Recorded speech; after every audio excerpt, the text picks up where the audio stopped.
কিন্তু সিবিআই তদন্ত ছিল না। তদন্ত করছে সেটা আমাদের কে তদন্ত করছে সেটা কিন্তু নিয়ে আমাদের মাথা ব্যথা নেই। আমরা শুধুমাত্র বিচার চাই যে এই কাজ, এই জঘন্য কাজটা করেছে সে যেন ধরা পড়ে। যেহেতু এত দিন হয়ে গেছে এবং রাজ্য সরকারের পুলিশ আমাদের মন মতো সেরম কোনো বিচার দিতে পারেনি, কে এই কাজ করেছে সেটা এখনো ঠিক মতো ধরা পড়েনি, তাই জন্যই আমরা সিবিআই টেক ওভার চেয়েছিলাম। এবার যেই সিবিআই থাকুক, রাজ্য সরকারের পুলিশ থাকুক, আমরা শুধুমাত্র চাই যে অভিযুক্ত, যে এই অন্যায়, এই জঘন্য অপরাধ করেছে সে যেন ধরা পড়ে। আপনারা যখন গতকাল বিক্ষোভ দেখাচ্ছিলেন তারা অধ্যক্ষের একটা পদত্যাগের দাবি করছিলেন, তিনি সেই সময় স্বাস্থ্য ভবন যান, গিয়ে পদত্যাগ করেন, কিন্তু দেখা যায় যে সন্ধে হওয়ার আগেই কিন্তু তাকে আবার একটি নতুন মেডিকেল কলেজে অধ্যক্ষ পদে নিয়োজিত। এই যে ভূমিকাটা, রাজ্য সরকারের এই ভূমিকাটা, এইটাকে কিভাবে দেখছেন আপনারা? এটা তো খুবই নিন্দনীয়, কেননা আমরা চেয়েছিলাম যে অভিযুক্ত অধ্যক্ষের কথা আপনি বলছেন যে উনি পদত্যাগ করুন, তার কারণ এটা প্রথম ঘটনা নয়, এটা প্রথম ঘটনা নয়, এর আগেও এরকম ঘটনা ওনাকে নিয়ে প্রচুর শোনা গেছে। এবার উনি যে আবার অন্য একটা মেডিকেল কলেজের অধ্যক্ষ হয়ে গেছেন, আশা করি আপনারা সকলেই জানেন সেখানে তাকে খুব ভালোভাবে অভ্যর্থনা জানানো হয়নি।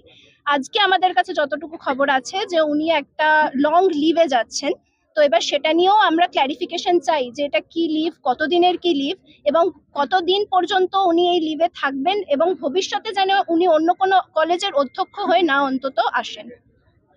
হঠাৎ করে বিভিন্ন মেডিকেল কলেজে, কল্যাণী বলো, মালদা বলো, বিভিন্ন পশ্চিমবাংলা বিভিন্ন মেডিকেল কলেজে হঠাৎ করে এবং তৎপরতা সিসিটিভি ও সিকিউরিটি গার্ড, এতদিন কেন মনে ছিল না? এতদিন দেখুন, এটা তো প্রথম ঘটনা নয়, এর আগে অনেক ঘটনা ঘটেছে। প্রথম 6 মাস আমরা এরকম তৎপরতা আগেও দেখেছি, চারিদিকে সিসিটিভি লেগে যায়, সিকিউরিটি গার্ডের সংখ্যা বেড়ে যায়, আবার 6 মাস পর যেইকে সেই হয়ে যায়, এবং ঘটনা বারবার রিপিট হতেই থাকে। তাই জন্যই আমাদের এই সারা ভারতবর্ষের সমস্ত মেডিকেল কলেজ জুড়ে এই আন্দোলন, যাতে এই ঘটনা কোনো দিন আর না ঘটে। কলকাতা হাইকোর্টের থেকে কিন্তু যে যে চার্ট হয়েছে, যে মানে যে নির্দেশিকা এসেছে, সেই জায়গায় কিন্তু আপনাদের কাছে একটা অনুরোধ করা যায় যাতে আপনারা যে পরিষেবা, রোগীদের যে পরিষেবা সেটাতে যাতে তাড়াতাড়ি শুরু করেন। সেই জায়গায় দাঁড়িয়ে একটা প্রশ্ন, এইমস এখন কিন্তু রাজ্যের একটা নামকরা হাসপাতালের মধ্যে পরিণত হয়েছে, বিপুল সংখ্যক। দেখুন, আমাদের এখানে আমরা যারা এখানকার রেসিডেন্ট ডাক্তার এবং যারা ইন্টার্ন, আমরা এই মুহূর্তে কোনো ধরনের নন এমার্জেন্সি সার্ভিস যেটা আছে, যেখানে পেশেন্টের এক্ষুনি কোনো প্রয়োজনীয়তা বোধ নেই, সেগুলোর সঙ্গে যুক্ত নেই। কিন্তু আমরা একবারও বলিনি যে আমাদের এখানে ওপিডি বা অন্য কিছু বন্ধ আছে, ওগুলো নিজেদের মতো রয়েছে। আমরা ওখানে কোনোভাবে কিছু মানে সমস্যা সৃষ্টি করার মধ্যে যাইনি। আমাদের সিনিয়র ফ্যাকাল্টি সবাই আছে, বাকি স্টাফ আছে, তারা সবাই রয়েছে ওপিডিতে। তো আমরা বলিনি যে ওপিডি বন্ধ রয়েছে। আমাদের কিছু সিনিয়র ফ্যাকাল্টি এবং বাকি যারা স্টাফ রয়েছেন তারা ওটা করছে। আমরা যারা রেসিডেন্ট এবং আমরা যারা ইন্টার্ন এখানে রয়েছি, তারা ওটার মধ্যে যুক্ত নই। কিন্তু আমরা সবাই, ইনক্লুডিং আমাদের সিনিয়র, আমরা রেসিডেন্ট, আমাদের ইন্টার্ন, সবাই কিন্তু প্রত্যেক ধরনের এমার্জেন্সি সার্ভিসের সঙ্গে যুক্ত আছি। তো এমার্জেন্সি সার্ভিস এখানে বন্ধ করা হয়নি, খালি অনলি রেসিডেন্ট আর ইন্টার্নরা অ্যাক্টিভলি কোনো ধরনের নন এমার্জেন্সি সার্ভিসের সঙ্গে এই মুহূর্তে যুক্ত নেই। বাকি কোনো কিছু বন্ধ নেই, এই ধরনের কিছু নেই, এটা আপনাদের কাছে ক্লিয়ার করতে চাই। আজকে সকালে আপনারা একটা কর্মসূচি পালন করেছিলেন, আজকে কি করলেন? আজকে আমাদের সকালে আমরা এখানে মিট করেছি, আমরা সবাইকে একটা পাবলিকলি মেসেজ দিয়েছি যে আমরা কেন এখানে আছি, ঠিক আছে। তার থেকে এবং আমাদের যে সন্ধ্যেবেলা একটা র্যালি হয়েছে, এটা আমাদের এজেন্ডার মধ্যে ছিল। বাকি দেখুন, আমরা একা নেই, ঠিক আছে। এই ব্যাপারটা খালি পশ্চিমবঙ্গের লোক নয়, পুরো ভারতবর্ষ আমাদের সাথে সাড়া দিয়েছে। সবাই যে একটা কমন ডিসিশন নেবে সেটার উপরে ডিপেন্ড করে, ঠিক আছে, এবং সারা দিনে কি কি প্রোগ্রেস হচ্ছে তার উপরে ডিপেন্ড করে আমাদের এরপর কর্মসূচি ইত্যাদি আমরা ডিসাইড করব। তো সেটা ডিসিশনের এখনো বাকি রয়েছে, এখনো সবকিছুর আপডেট নিয়ে আমরা এরপরে ফার্দার ডিসিশন নেব। পরবর্তীকালে কি আপনারা কি আন্দোলনটা কি তুলে নিচ্ছেন? না, এরকম কোনো আমরা কথা বলছি না। আমরা এটাই বলছি যে আমাদের ফার্দার ডিসিশন এরপরে আমরা জানাবো সারা দিনের প্রোগ্রেস, এবং খালি আমাদের নয়, সকলের কি প্রোগ্রেস হয়েছে, বাকিদের কি মতামত, সব দেখে বিবেক বিবেচনা করে তারপরে আমরা উত্তর দেবো। যদি আপনার কাছে একটু প্রশ্ন আছে, সেটা হচ্ছে আপনার নাম পরিচয়? আমরা এখানকার ডক্টর, আমরা এটাই রিপ্রেজেন্ট করছি, আমরা এইমস কল্যাণীকে রিপ্রেজেন্ট করছি। ম্যাম, যেটা হচ্ছে বিষয়, ইতিমধ্যেই 14ই আগস্ট গোটা কলকাতা রাজপথ, জেলার বিভিন্ন রাজপথ দখল নেওয়ার একটা পরিকল্পনা চলছে, যে যারা হচ্ছে নারীরা রয়েছে, সেই জায়গায় দাঁড়িয়ে 14ই আগস্ট রাতে কি আপনারাও সেরকম একটা কোনো চিন্তা ভাবনা নিচ্ছেন, এমনিতে কর্মরত চিকিৎসকরা এরকম রাস্তার দখল নেবেন? না, আমরা আপাতত কল্যাণীতে কোনো রকম রাস্তা দখলের কথা ভাবছি না। ডাক্তারেরা এখানের, আমরা আমাদের মতো শান্তিপূর্ণভাবে প্রোটেস্ট করছি। আমরা যেটা উনিও বললেন যে আমরা কিন্তু কোনো রকম জরুরি পরিষেবা, জরুরি বিভাগ বন্ধ রাখিনি, সেটা আমরা চালিয়ে যাব। এটা শুধুমাত্র আমাদের তরফ থেকে একটা আর্জি সরকারের কাছে, অথরিটিদের কাছে, যাতে একজন মেয়ে হাসপাতালে রাত্রিবেলা নিরাপদভাবে ডিউটি করতে পারে। এর থেকে বেশি আর কোনো আমাদের দাবি দাবা নেই।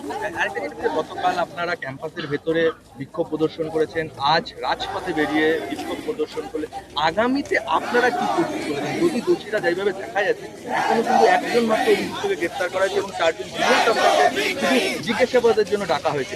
আগামীতে আপনাদের পরিকল্পনা কি রয়েছে এই আন্দোলন? যেটা আমি আগে বলেছি, আমরা একমাত্র কিন্তু এইমস নয় যে এই প্রতিবাদটা করছে। আমাদের একটা রেসিডেন্ট ডক্টর অ্যাসোসিয়েশন আছে, ফরডা বলে।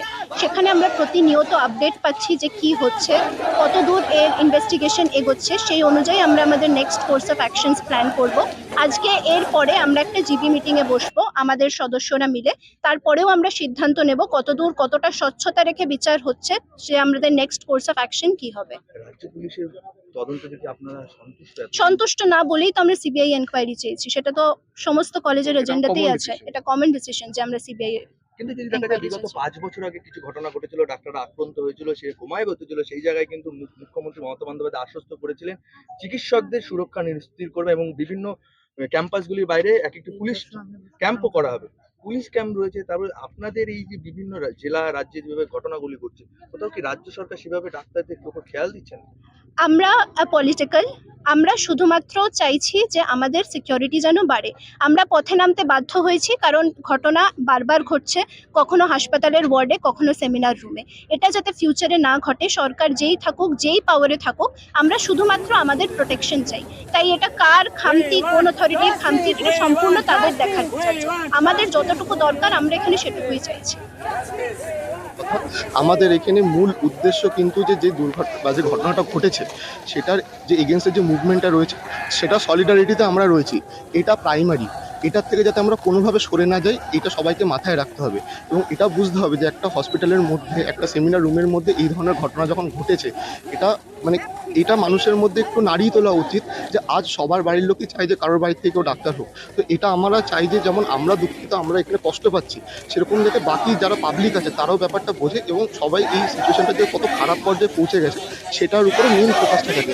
আমাদের একদমই মেন ফোকাসটা কিন্তু যে বাজে ঘটনাটা ঘটেছে যেটাতে আমরা সবাই মর্মাহত, সেটার সঙ্গে যাতে আমরা থাকি, এটাই কিন্তু মেন এজেন্ডা। তার বাইরে যাতে সেকেন্ডারি কোনো কিছুকে বেশি ফোকাস না করা হয়।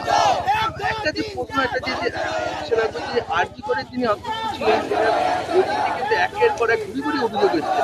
অনেকবার কিন্তু তাকে বিভিন্ন জায়গা দপ্তরে তাকে হাজিরা দিতে হয়েছে। সেই জায়গায় দাঁড়িয়ে কি রাজ্য সরকার বারবার তার উপর আস্থা কেন রাখছে? দেখুন, আমরা এখানে আরজি করে বিলং করি না, ঠিক আছে। আমরা যে দুর্ঘটনাটা ঘটেছে আমরা তার এগেনস্টে ভোকাল, ঠিক আছে। এবং ওখানে যে ঘটনাগুলো ঘটেছে সেগুলো না আমাদের লিস্ট আছে, না আমরা এর মধ্যে ঢুকেছি। তো যেগুলো আমরা জানি না সেগুলো নিয়ে আমাদের কোনো বক্তব্য নেই। যদি উনি করে হ্যাঁ, থাকে, যেগুলো হবে, যে এস্টিমড অথরিটি আছে যারা এগুলোর সঙ্গে দায়বদ্ধ, তাদেরকে আমরা রিকোয়েস্ট করবো যে তারা যাতে এই ব্যাপারগুলোকে ভালো করে দেখে। একটা বিষয় শোনা যাচ্ছে যে পরিবারকে নাকি বিভিন্ন ফোনও আসছে হুমকি করা ফোন, এগুলোর কোনো ইনফরমেশন আমাদের নেই, আমরা কিছু বলবো না। আচ্ছা, আজকে